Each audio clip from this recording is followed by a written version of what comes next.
دوستوں، social media پر ان دنوں FIFA world cup کے میچ میں فتح یاب ہونے والے مراکش کے چرچے ہیں۔ تاہم دلچسپ بات یہ ہے کہ مراکش پاکستان کو بہت پسند کرتا ہے، جبکہ وہاں کے شہری پاکستان کو اپنا ملک سمجھتے ہیں۔ اس خبر میں آپ کو اسی حوالے سے بتائیں گے۔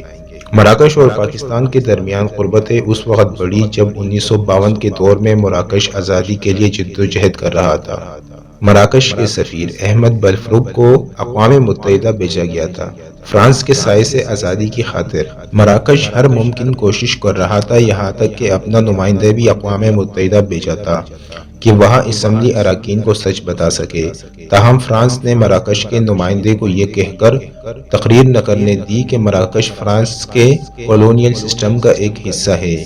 اس صورتحال کے پیش نظر 1952 میں امریکہ میں موجود پاکستانی وزیر خارجہ سر ظفر اللہ خان نے رات کے وقت پاکستانی ایمبیسی کھلوائی اور احمد بلفروگ کو پاکستانی شہرت دے دی، ساتھ ہی پاکستانی پاسپورٹ تھما دیا۔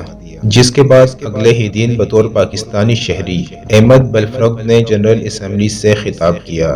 اس خطاب نے مراکش کی آزادی میں اہم کردار ادا کیا تھا، جس کے بعد 1956 میں مراکش آزاد ملک بن گیا اور اس وقت کے سلطان نے احمد کو وزیر اعظم نامزد کر دیا تھا، جنہوں نے فخریہ طور پر اپنے آفس میں پاکستانی پاسپورٹ لگایا تھا اور ہر آنے والے مہمان کو مراکش کی آزادی میں پاکستان کی کلیدی کردار کے بارے میں بتایا کرتے تھے۔ دوسری جانب مراکش کی نیوز ویب سائٹ پر بھی اسی حوالے سے خبر موجود ہے۔ دوستو، اس کے ساتھ ہی آج کی اس ویڈیو کا اختتام ہوتا ہے۔ مزید اس طرح کی ویڈیو کے لیے ہمارا چینل سبسکرائب کرنا نہ بھولیں۔